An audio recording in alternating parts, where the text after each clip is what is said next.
Tonight, breaking news here. President Trump hits back after a major defeat in court. That decision not to reinstate his immigration ban. Tonight, new reporting from our team.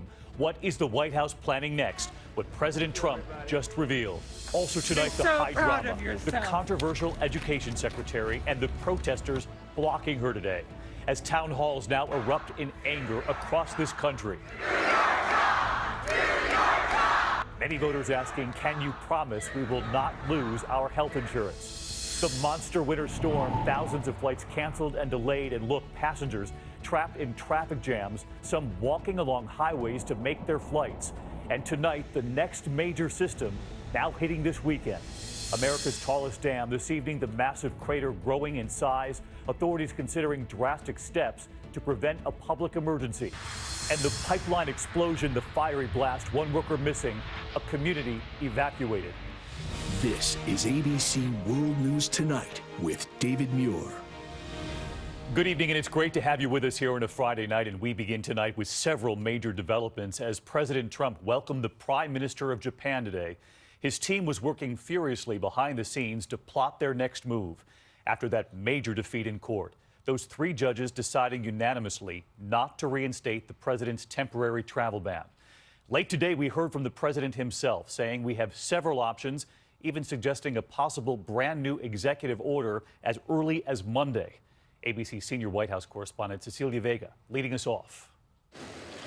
The president today alongside one of America's strongest allies, extending a big welcome to Japan's prime minister. Prime Minister Abe, on behalf of the American people, I welcome you to the very famous White House.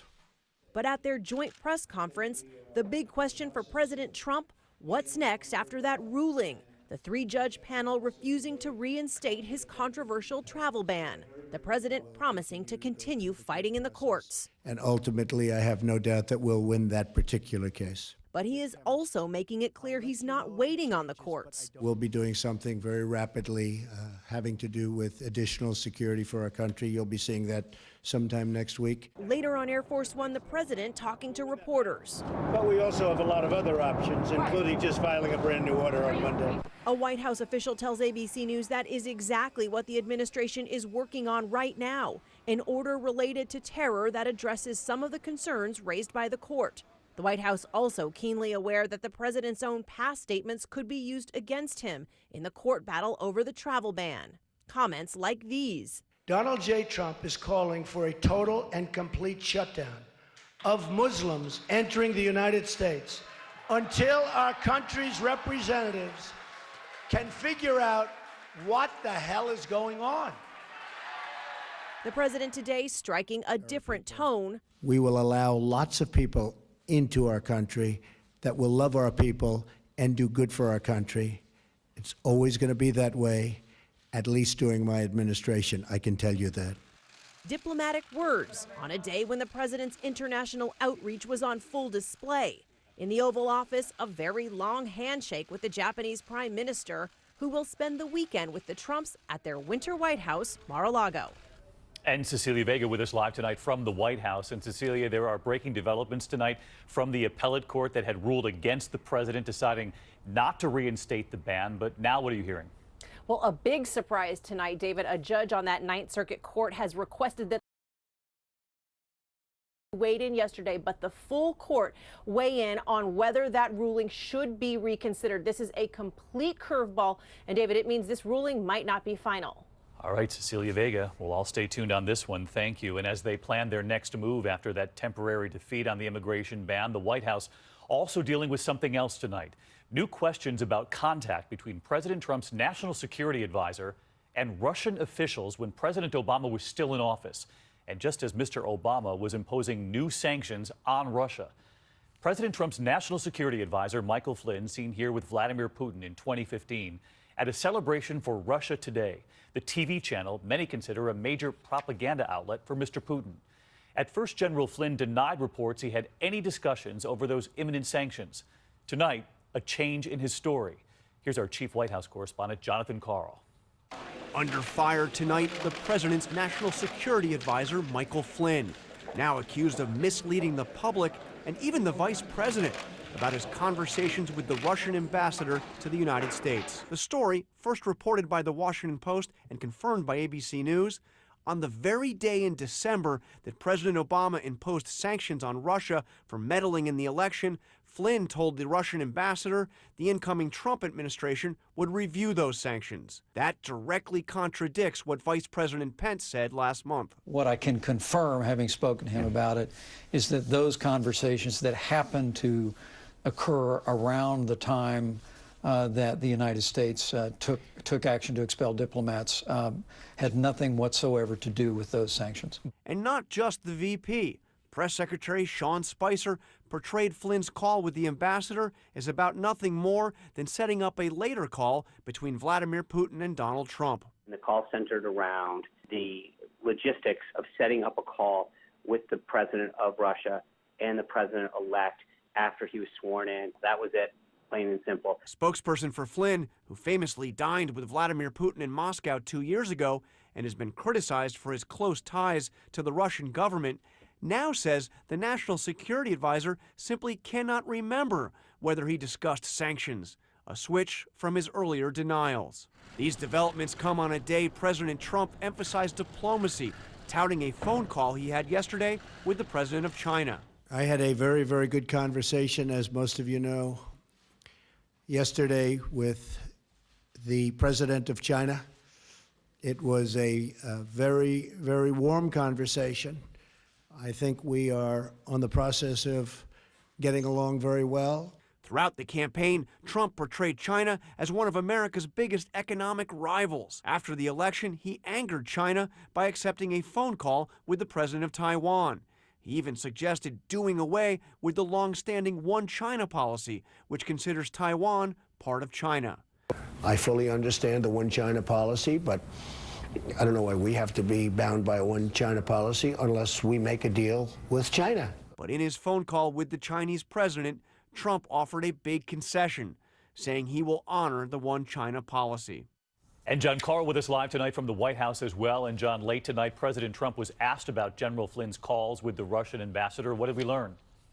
Well, the president just a short while ago told reporters on Air Force One that he had not seen these reports about Flynn's conversations, but that he would look into it.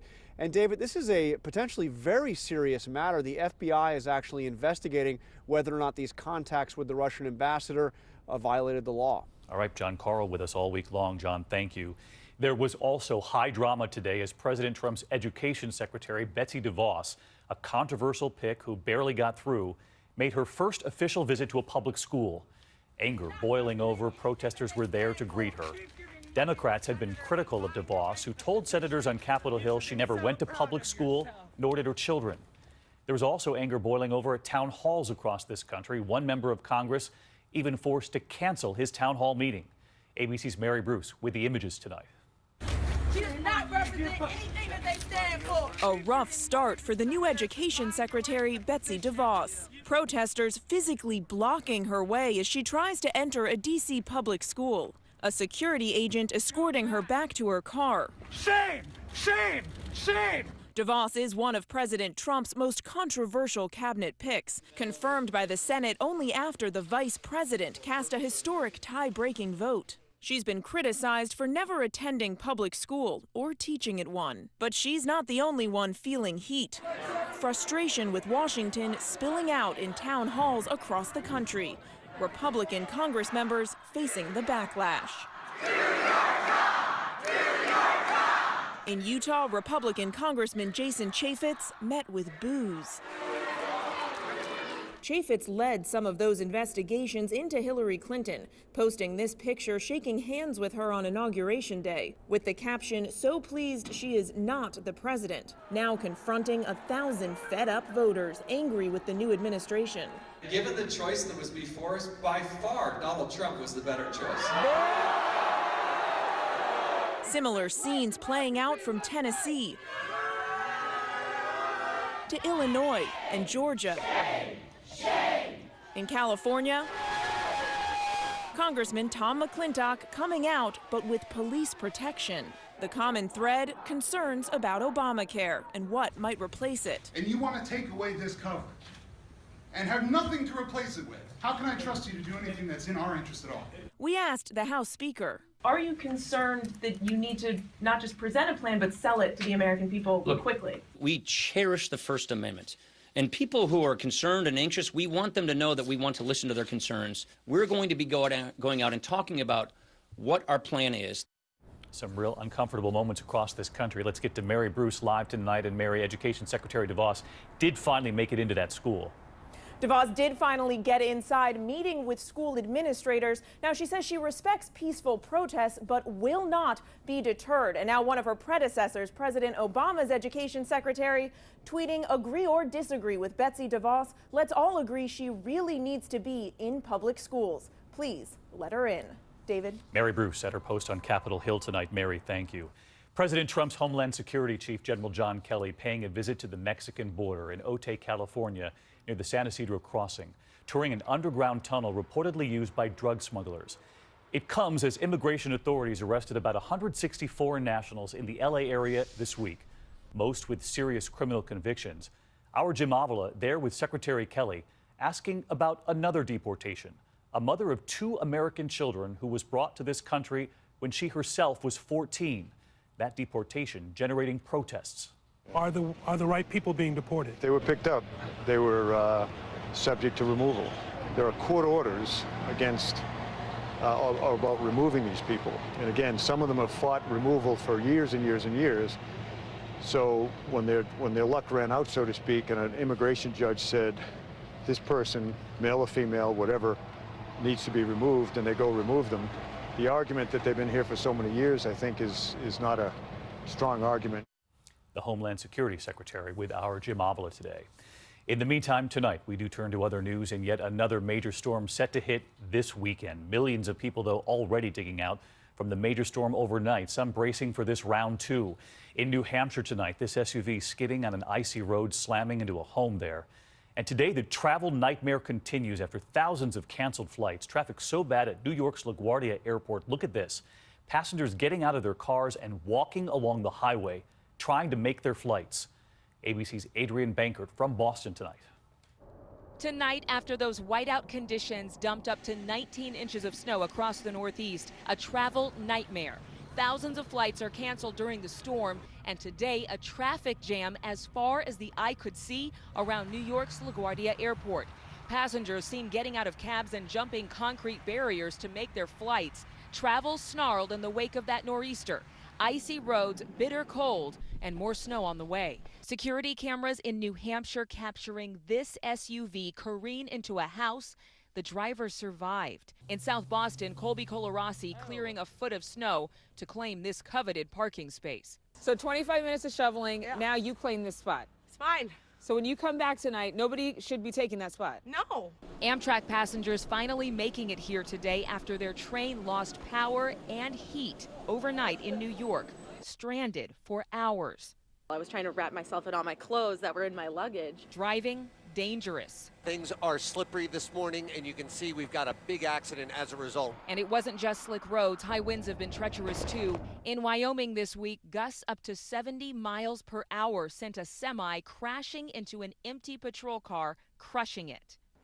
Here in Boston, crews have made progress clearing what's left of the blizzard ahead of more snow this weekend. David? Adrienne, our thanks to you again tonight. Let's get right to meteorologist Rob Marciano, who's with us this evening. We've got a little system you're watching tonight, and then another major storm set to hit some of this very region where they're already digging out tonight, Rob. Exactly, David. Kind of a 1-2 punch setting up with the second storm being a right hook. Let's take a look. Already winter storm watches are posted for northern New York and New England. But first, we've got a clipper system that's going to come through tonight. You see the snow on the radar there. It's going to lay down 1 to 3 inches in the snow zone and be out of here quite quickly. But the next system, the bigger one coming in, is a little bit warmer. And Sunday afternoon along I-95, including New York, mostly rain, but then rain turning to snow Sunday night into Monday and cranking up the winds here. This could potentially be another blizzard for northern New England. David? All right, Rob Marciano, our thanks to you, I think. We'll see you here this weekend. Another headline we're following tonight to a major financial fraud settlement involving a name many of you might remember after the financial collapse in this country. Former AIG chairman Hank Greenberg admitting he used 2 fake deals to hide the company's true financial condition. He'll also pay a $9 million penalty. AIG was the world's largest insurance company when it failed in 2008 and was saved by a $180 billion federal bailout. There is still much more ahead on World News Tonight this Friday night. The pipeline explosion, the fiery blast. One worker still missing tonight, a community evacuated. Authorities warning flames could burn for days. They're still on the scene. Major damage near America's tallest dam. Look at this tonight. The massive crater still growing in size. Authorities are considering drastic steps to prevent a public emergency. And the race against time tonight, the massive rescue effort to save hundreds of beached whales. Volunteers now joining the effort. We'll be right back.